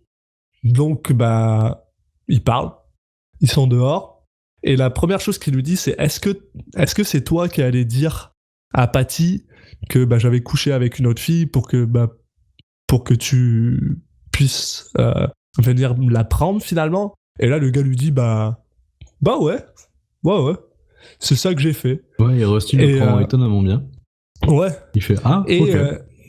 Et c'est là que Cage a son petit monologue où il explique que bah, s'il y avait encore des gangs, ce serait pas Rusty James le patron, ce serait probablement Smokey, ce serait probablement Cage, parce que Cage, et lui, il est intelligent. Lui, il fait des plans. Faut être intelligent pour être un chef de gang. Et là, le gars est genre, bah, ouais, t'as raison. Puis Rusty James est genre tout à fait d'accord avec lui. Puis là, il y a cette espèce de scène que j'ai pas compris, où Rusty James donne... Parce que Rusty James, depuis tout à l'heure, a une queue de billard dans la main. Ils sont dehors, il a une queue de billard, puis il passe la queue de billard à Cage en lui disant bah vas-y, elle est à toi, tu vois, finalement. En gros, pour symboliser le passage de Patty de l'un à l'autre. Puis il prend la canne et il fait Don't flatter yourself, puis il laisse tomber la canne par terre, puis il rentre. Et là, j'étais juste... Bah... Je sais que c'est pas à Rusty James de te donner... Tu sais, c'est pas à lui de te donner Patty parce qu'elle lui appartient pas, mais il fait un effort pour aller vers toi, parce qu'il a jamais fait d'effort pour aller vers personne, Rusty James, depuis le début. Là. Il arrête pas de dire aux autres, faites ce que moi je veux, et pas l'inverse. Puis c'est le seul... En plus, c'est le seul développement de ce personnage de tout le film. Et... Bah, il se fait jeter, puis j'étais juste genre, je comprends pas. Bah, globalement, je dirais que toute la scène est assez bizarre, quoi. Ouais. Le personnage de Nicolas Cage, il a un petit peu un... D'un coup, il reprend il reprend de l'importance, il a une espèce de révélation, justement, en lui disant qu'il l'a piégé, enfin, c'est une espèce de mastermind qui avait tout prévu, enfin, c'est assez bizarre. Et après j'ai vu que apparemment c'est Nicolas Cage qui avait un petit peu il avait décrété que son personnage il voulait secrètement devenir businessman et sur le tournage il potassait des livres sur les techniques de management japonais, donc j'ai l'impression que c'est un peu Nicolas Cage qui a décidé de ça. Enfin, il a forcément eu l'autorisation, mais je trouve ça vient un peu comme un cheveu sur la soupe là. C'est pas hyper utile et c'est assez bizarre quoi, comme développement de personnage. Je vois pas l'intérêt de le côté. Enfin, ce qui est intéressant, c'est le côté ouais, c'est pas toi qui aurait été le leader. Ouais. Ça, c'est intéressant. Par contre, il y a d'autres points. Bon, mais je pense qu'ils auraient pu amener ça d'une autre façon parce que j'ai trouvé ça assez bizarre. Ouais. Mais c'est vrai qu'en plus, il passe tout le début du film, Nicolas Cage est quand même très... il est très prudent, il a pas envie de se battre. Ouais, j'avais même marqué, tu sais, quand il attend, quand Rusty James vient finalement pour se battre et que Nicolas Cage lui dit pourquoi est-ce que t'es en retard, j'ai remarqué que sa position était très genre, tu sais, il a les épaules en avant, il est un peu genre... il est vraiment pas prêt pour se battre, il est pas, tu sais, il a une position qui est très...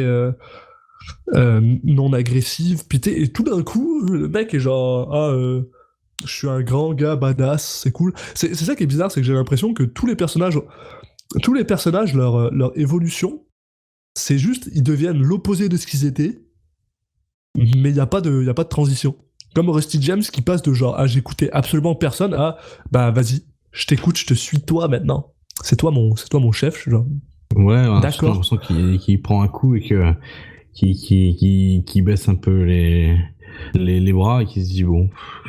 Ouais, c'était bizarre. C'est bizarre. Puis, enfin bref, donc là il lui dit, finalement il part, puis il me semble, il part, et on sait pas d'où Laurence Fishburne apparaît. Mais tout d'un coup il est en train de parler, en train de marcher dans une rue avec Laurence Fishburne, puis Fishburne lui dit son frère est au pet store, il est en train de regarder les poissons. Bah donc Rusty James va au pet store. Puis là, on revoit encore que les poissons sont en couleur. Son frère lui explique, regarde, ça c'est des poissons cool, c'est des rumblefish, ils se battent, machin. Et pourquoi tout à l'heure je te disais que je trouvais que c'était bizarre que ces poissons soient en couleur ? C'est parce que à un moment, Rusty James dit « J'adore les couleurs de ces poissons » et Mickey Rourke répond « J'aimerais pouvoir les voir ». Et c'est pour ça que j'ai trouvé ça bizarre, parce que si tout le film est du point de vue de... Je me suis dit l'inverse pour les mêmes raisons. Comment ça? Dans le sens où, enfin, ça me choquait pas qu'ils soient en couleur. Ah, il parce aimerait qu'il dit pouvoir qu'il les voulait voir. tu vois? Parce que c'est la seule chose qui avait de l'importance pour lui, finalement, dans tout le film. Oui, puis les poissons sont une métaphore parce que c'est là qu'il explique un petit peu les Rumblefish. C'est des poissons qui s'entretuent, qui sont mis ensemble, et où il dit que voilà, il est persuadé que si ils étaient mis dans la rivière où ils avaient de la place, ils s'entretueraient pas. Il y a un petit peu, ça m'a fait un peu penser au gang. Il y a aussi le côté Rourke qui lui, on sent que c'est quelqu'un qui a besoin de liberté, donc il se met un peu à la place. Ça, ouais. Donc en fait, ça met de l'importance dans les poissons et la métaphore qu'ils sont, et ajouté au fait que lui il rêve de les voir en couleur, donc je me suis dit c'est peut-être qu'il imagine de la couleur parce que c'est ce qu'il rêve de, il aimerait beaucoup c'est dans les choses qu'il aimerait bien voir en couleur, c'est vraiment ce qui lui manque. Donc finalement, t'as bien ton utilité de temps en temps quand tu fais des analyses comme ça, c'est parfait. Et donc ils sont, c'est ça, c'est exactement ça. Mickey Rourke explique à son frère que c'est des poissons qui se battent. D'ailleurs, il met un petit miroir devant un des poissons, puis il se rend compte que le poisson commence à essayer de vouloir attaquer sa réflexion. Et ouais, c'est vrai, il y a cette énorme métaphore là-dessus, justement par rapport au gang, par rapport au fait que si tu les laisses respirer, ça va mieux, qui est en plus prouvé par le fait que lui est parti en Californie, puis finalement, une fois qu'il est en Californie, c'est devenu une toute autre personne, une personne qui a de l'espace, qui est libre de faire ce qu'il veut, puis finalement, qui devient une meilleure personne. Et là, il y a le vieux monsieur du magasin qui lui fait on est en train de fermer, s'il vous plaît, me braquez pas, j'ai pas d'argent. Le gars a vraiment beaucoup confiance en son quartier. Ouais, c'est dingue, hein. Le mec, il a rien fait de spécial. Non, ils sont juste en train de regarder les poissons. Et c'est juste parce qu'ils sont restés alors que le gars est en train de fermer. Alors, bien sûr, c'est louche, un mec qui va rester 3 heures en train de regarder les poissons. Mais bon, ça veut pas dire qu'il va te braquer, quoi. Et c'est ça. Mais une fois de plus, il faut aussi savoir que lui, il a pas vraiment de notion du temps. Donc, Oui, puis je pense que c'est aussi lié à sa réputation.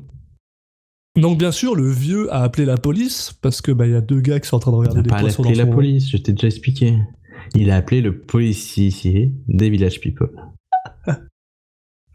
Non, je suppose qu'il a appelé la police et que la police a dispatché le policier des Village People. Je pense pas que ça marche comme ça. Je pense pas qu'il ait le numéro... Si, il a appelé la maison de 10. C'est ça. Est-ce que vous avez l'Indien? Non? Bon envoyez-moi le gars qui fait la police. Merci. Donc le seul policier de la ville s'en vient. Et une fois de plus, il est genre j'ai mon œil sur toi. Qu'est-ce que tu fais là? Je sais que t'es fou, Mickey Rourke. Mickey Rourke, t'es fou. Donc le gars dit juste moi je veux pas de problème. Donc il sort du magasin. Donc il veut pas de problème, il va quand même lui sortir la phrase la plus louche possible, quoi. Il va lui dire il faudrait mettre ces poissons dans la rivière. Ça va, on a compris, hein, tu vas les voler. Enfin, je veux dire, ça va, y a pas besoin d'être un génie. Foreshadowing fois vu. Même le policier des Village People, il a compris, alors. C'est vrai en plus. Ouais. Et donc, c'est ça. Donc on se retrouve avec Mickey Rourke qui attend en dehors du magasin que le mec sorte. Et Rusty James. Ok, j'ai pas compris cette scène. Peut-être que tu vas pouvoir m'éclairer. Pourquoi est-ce que Rusty James le regarde de loin? Non, ça. Pour quelle raison? Pourquoi il est pas à côté de lui? J'ai pas d'explication.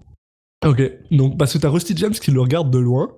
De loin, mais pas de loin. Genre, il le regarde de 1 mètre. Ouais, à peu près.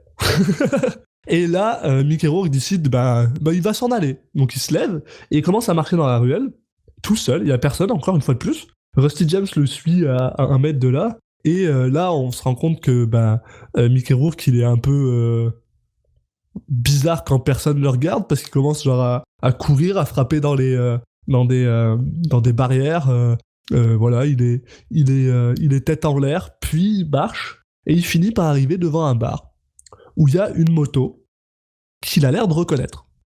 Et là, Rusty James vient là et lui dit « Ah, qu'est-ce que tu fais ? Tu me fais peur, blablabla. » Mickey Rourke, avec son étonnement à zéro, lui dit genre « Ah, pourquoi tu me suis ?»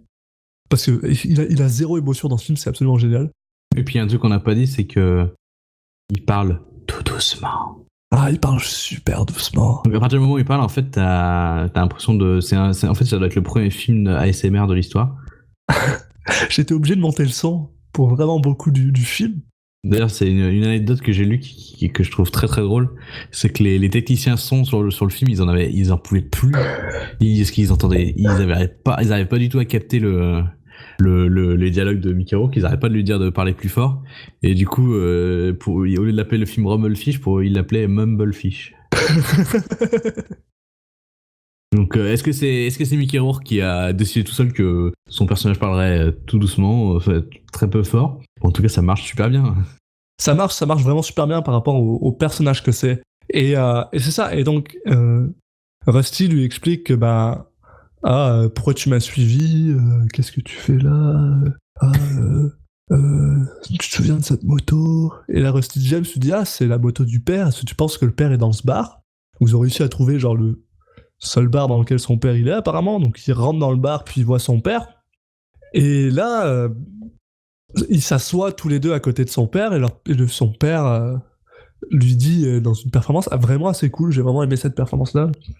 Commence à lui expliquer vous êtes ça me fait vraiment plaisir de vous voir tous les deux. Et là Rusty James continue à sortir son monologue tout pourri où il dit moi quand je vais être grand je vais ressembler à lui. Et c'est là que tu vois qu'il y a un décalage incroyable. En fait, le père et Mickey Rourke sont vraiment dans le même état d'esprit, ils se comprennent. Et t'as Rusty James mais à des années-lumière, quoi. Il comprend pas du tout son frère. À chaque fois, les deux discutent ensemble. Tu sens qu'ils s'échangent des phrases, ils se comprennent. Et lui, il dit pas de rien, quoi. Il y a un moment où justement, il y a des dialogues qui sont très sympas où il dit mais pourquoi vous parlez de quoi vous faites référence, pourquoi vous parlez de grec ou je sais pas quoi. C'est un moment ils font une référence avec ça. Enfin bon, il y a vraiment à chaque fois il a l'air complètement perdu quand il y a ces deux personnes qui discutent ensemble. C'est vraiment le père a l'air d'être la seule personne qui comprend en fait Motorcycle Boy. C'est vrai que Rusty James a cette espèce de... Parce que Rusty James, c'est pas une personne qui est book smart, il comprend pas forcément les livres, donc il a pas beaucoup de... Il est intelligent, mais pas de cette manière-là. Et donc, il se sent toujours très mis à l'écart quand son père et Mickey Rourke parlent. Et là, justement, Rusty James demande à son père pourquoi est-ce que notre mère était folle? Est-ce que c'est pour ça qu'elle est partie? Puis son père lui dit non, ta mère était pas folle, c'est pas parce qu'elle a une vision différente du monde que ça veut dire qu'il est fou, qu'elle est folle. Et ton frère non plus est pas fou. Tout le monde dit que ton frère est fou, mais c'est pas le cas. Ton frère, c'est un surdoué. Ton frère, c'est une personne qui est capable de faire tout ce qu'il veut de sa vie, mais qui est pas capable de trouver quoi faire avec ça. Et justement, Rusty continue à dire je pense que quand je serai vieux, je serai comme lui. Et là, son père lui dit, je prie Dieu que tu sois pas comme ça. Parce que, très clairement, genre, Mickey Rourke se fait chier, quoi. Il se fait chier dans sa vie, c'est pas ce qui se passe, il comprend pas. Et c'est là qu'on se rend compte que, son père comprend vraiment beaucoup comment vit son fils, finalement. Et c'est un des trucs que oui, c'est une relation intéressante. Une des premières phrases que son père dit quand on le rencontre, parce que Rusty James dit qu'il est allé se faire, qu'il a besoin d'aller à l'hôpital parce qu'il s'est fait couper. Son père dit c'est une vie intéressante que vous vivez tous les deux. Et pendant longtemps, j'étais juste genre, mais en fait, ce père laisse faire tout et n'importe quoi à ses fils, mais en fait, tu te rends compte finalement que il comprend très très bien Mickey Rourke, dans le sens où c'est genre, il comprend que c'est pas une personne qu'il aurait pu retenir en fait. Il aurait pu retenir Rusty James, il a vraiment fait de la merde avec Rusty James, mais il comprend qu'avec Mickey Rourke, il pouvait pas. Et c'est un peu doux amer, c'est un peu... je pense pas que ce soit un bon père non plus, là. Ça reste un alcoolique et tout ça, il sait pas ce qu'il fait. Non, c'est pas ce qu'il dit, c'est vraiment... c'est une nuancé, quoi. Il comprend son fils, et c'est super intéressant. Et finalement, ils partent. Ils partent du bar, et Mickey Rourke décide de voler la moto de son père, l'emprunter, sans casque. Rusty James monte derrière, et là il part tout droit. Et alors c'est là que je comprends pas comment cette ville est faite, parce que il reprend sa moto, il part tout droit. Et ce qui est génial, c'est dans un moment assez cool où justement on se rend compte que Mickey Rourke entend vraiment rien. Parce qu'il y a son frère derrière qui hurle parce que Mickey Rourke conduit n'importe comment. Il a juste l'air extrêmement relax sur sa moto. Il passe des feux rouges, il s'en fout, il y a des voitures qui se rentrent dedans, on n'a rien à foutre. Et il se réarrête devant Faut le toujours pet conduire shop. n'importe comment avant de rentrer par effraction quelque part. Faut pas se remarquer. Et il s'arrête devant le pet shop. Et c'est pour ça que je ne comprends pas cette ville. Parce que tout à l'heure, ils étaient devant le pet shop. Ils partent vers la gauche. Puis ils tournent à droite et ils arrivent devant le bar. Ils prennent la moto. Ils repartent vers la gauche. Et ils se retrouvent devant le pet shop. Ça marche pas comme ça, une ville. Bah, pourtant, l'explication est simple, c'est qu'ils ont fait le tour du monde. D'autres questions? The Flash. Bah, très clairement. Pardon. Désolé. Donc voilà, il se retrouve devant le pet shop et il rentre par effraction. Et d'ailleurs, j'ai trouvé ça vraiment très très drôle parce que la seule personne qui veut pas que Mickey Rourke rentre dedans, bah c'est Rusty James.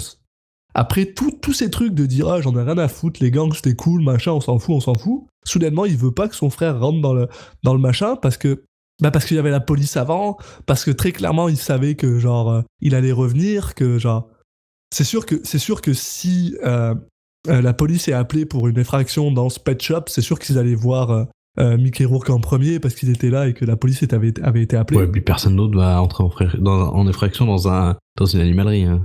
Exact. Donc, mais il finit quand même par le faire, il finit quand même par rentrer par effraction, il libère tous les animaux, parce qu'il est cool, il est pas juste venu pour les poissons, il libère tout le monde. Et il commence à mettre les poissons dans un bac. Et là, Rusty James lui explique, mais genre, il lui dit, mais regarde-moi tout ce que... Et Mickey Rourke lui demande, mais qu'est-ce que tu veux? Qu'est-ce que tu attends de moi? Et Rusty James lui explique que tout ce qu'il veut, c'est que son frère le voit, en fait. Que, il en a marre que quand il parle avec son frère, il a l'impression que qu'ils se comprennent pas. Il veut juste qu'ils se comprennent, il veut qu'ils le voient. Et il se rend compte que Mickey Rourke se rend compte que lui, il peut pas donner ça à son frère. Il peut pas. De la même manière qu'il peut pas se donner à lui-même ce qu'il veut. Parce que c'est pas quelque chose c'est pas quelque chose qu'il a, il peut pas le donner.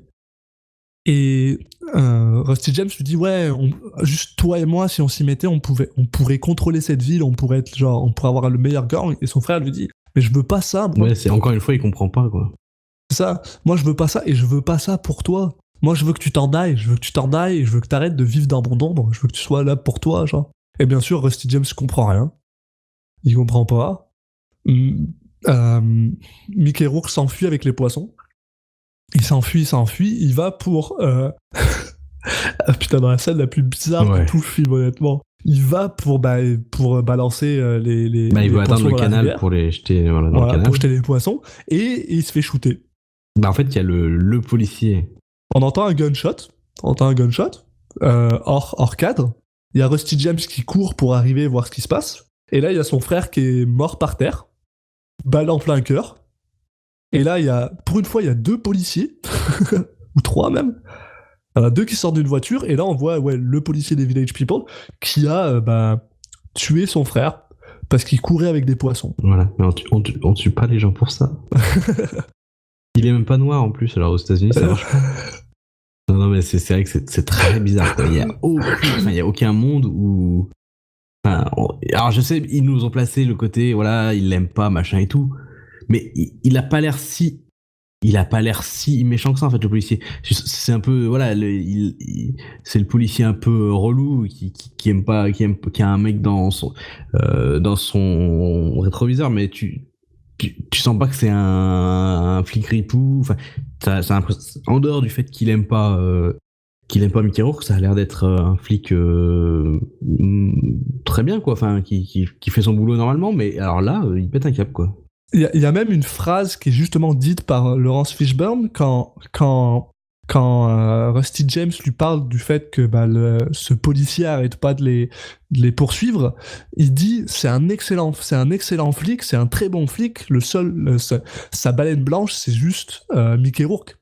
Et donc on se retrouve avec une... C'est ça que je disais, on se retrouve avec des gens, leur évolution, c'est d'être le complet opposé de ce qu'ils sont, tu sais. Et il finit par le shooter. Je veux dire, tu peux très bien lui tirer dans la jambe, là. Au pire, si tu veux tirer sur quelque chose, tire-lui dans la jambe. Le mec, il va pas aller plus loin, il a juste des poissons, il est pas agressif, il a rien, il a même pas de couteau sur lui. Donc, une scène vraiment très bizarre. Puis là, en plus, c'est pas fini, parce qu'elle devient encore plus bizarre avec le temps, parce que genre, Rusty James arrive, il voit son frère qui est mort, personne l'arrête, personne l'empêche. Alors que, je pense que ce policier-là sait très bien que Rusty James est aussi dans un gang, puis, tu sais, genre, tout le monde s'en fout de Rusty James, il pourrait avoir un couteau, si t'as shooté un mec qui portait des poissons, pourquoi est-ce que t'as pas peur du gars qui vient avec un bandana et on sait pas s'il a un couteau, genre. Bref. Et là, il prend les poissons, il les récupère, il les remet dans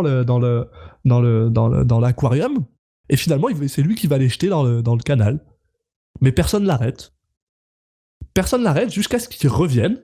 Il revient du canal, puis là, il y a 2 policiers qui le prennent, qui fait bon, ça suffit maintenant. Et ils le mettent, ils lui collent son visage contre la vitre.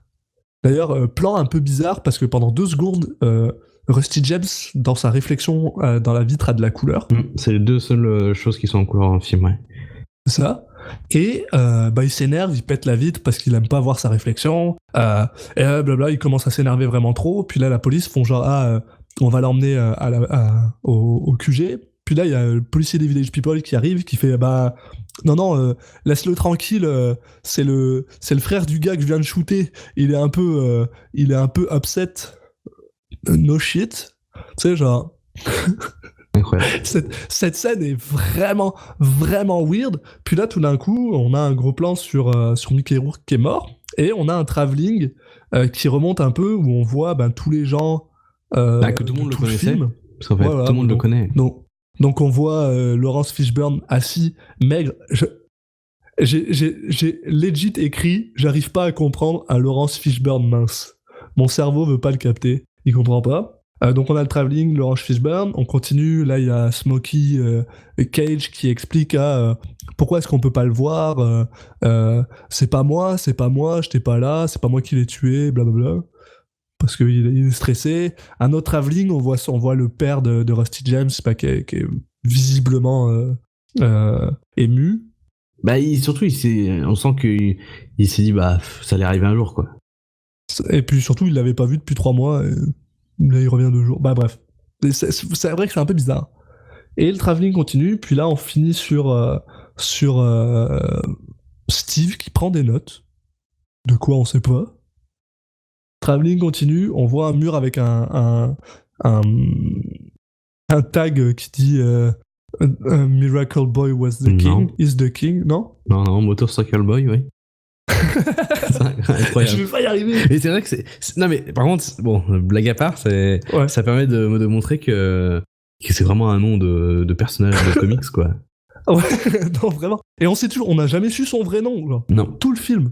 Et là, rideau se ferme, rideau se réouvre, et on voit Motorcycle Boy qui est sur une moto et qui s'arrête devant ce que je suppose être une plage de Californie, et il descend, il fume une cigarette, puis générique.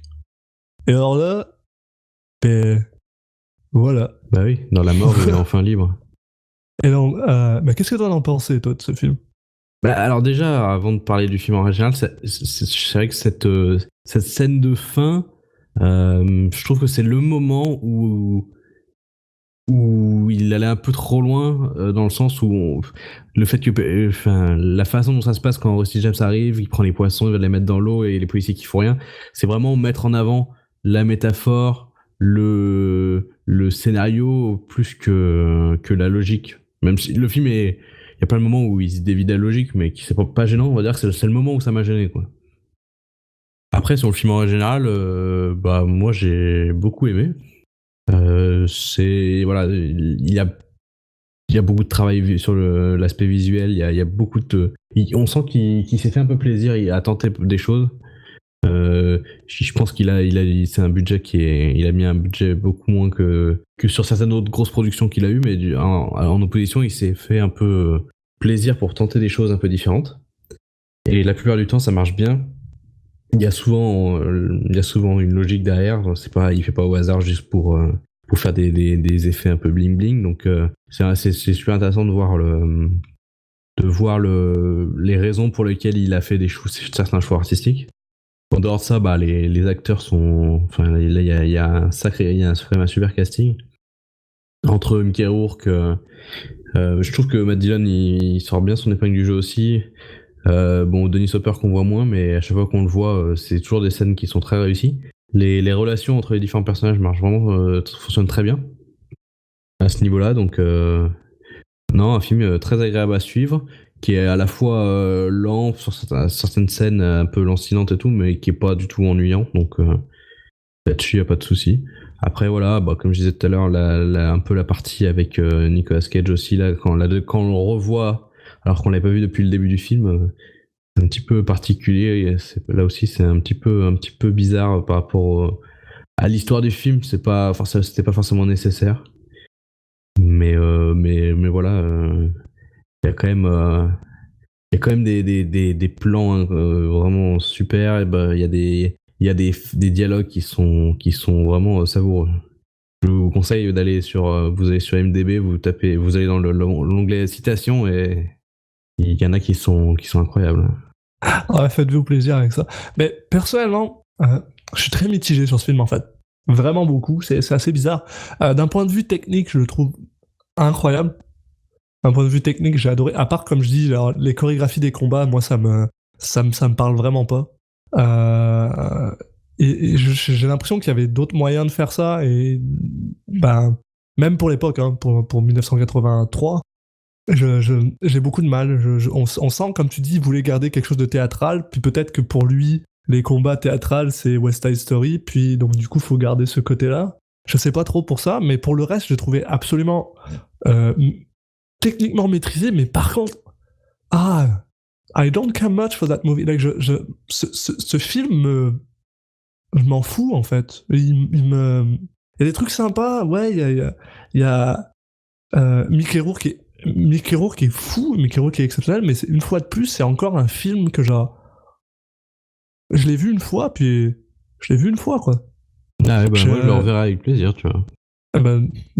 Tant mieux, tant mieux pour toi, mais c'est vrai que personnellement, je sais pas, je pense que cette absence de ton finalement, qui est comme tu dis très logique avec tout ça, c'est quelque chose qui me parle vraiment pas.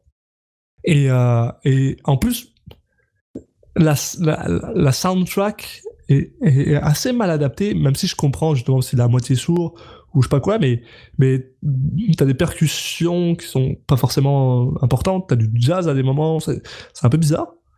Mais ouais, en fait, ce film me fait rien quand je le regarde. Il y a des passages par contre que j'ai trouvé extrêmement poignants et qui m'ont plus parlé, surtout la discussion avec le père à la fin, la discussion sous le pont. Ça, c'est des passages que j'ai vraiment aimés, qui m'ont fait quelque chose, mais en règle générale. Le problème, c'est que la fin, vu que je trouve qu'elle est pas très bien réussie, et que effectivement, moi, il y a les moments poignants et tout, c'était au long du film, mais la fin, moi, en soi, m'a pas forcément fait grand-chose non plus, et je pense que c'est parce qu'elle est assez mal gérée. Et c'est vraiment dommage parce que c'était le moment qui était censé être le moment poignant, quoi. Le frère qui meurt, enfin voilà. Mais au final, la façon dont c'est géré fait que. Ouais. Mais du coup, il y a un peu cette dernière impression mi-figue mi-raisin qui reste. Ouais, il y a ça. C'est vraiment pas un mauvais film, genre. Absolument pas. Les gens qui aiment le cinéma devraient voir ce film au moins une fois parce que, genre, il y a tout là. C'est un buffet. C'est à voir, c'est magnifique. Mais une personne qui est peut-être moins technique, qui a peut-être moins envie de voir des choses techniques ou qui a moins envie de réfléchir sur c'est quoi le sens derrière ce truc-là, je suis pas sûr que ça plairait à ce genre de personnes. Ouais, je sais pas. Après, je pense que tu peux vite rentrer dedans et être à fond parce que les personnages te parlent vraiment bien. Et à l'inverse, pas du tout rester totalement à la porte. Donc, en tout cas, voilà. On peut avoir une impression bonne ou mauvaise à la fin, mais quoi qu'il arrive, c'est un film qui est intéressant à voir. C'est un film qui est intéressant. Ça, je dirais jamais le contraire, mais c'est pas le genre de film qui me fait qui me fait battre. Ouais, comme je dis, c'est pas un film que je reverrai. J'étais content de le voir. Je suis super content de le voir. Puis, comme tu disais, ouais, les acteurs sont fous. Là. J'ai eu du mal avec Dylan. J'ai eu du mal avec Dylan parce que j'ai des fois eu l'impression qu'il en faisait un peu trop. Oui. Certaines fois. Ouais, je suis assez d'accord. Mais en fait, ça va un petit peu avec les personnages aussi. On a l'impression que, des fois, on a l'impression qu'il se force à être une personne exubérante. Parce qu'il a décidé Tout que à ça fait. serait comme ça.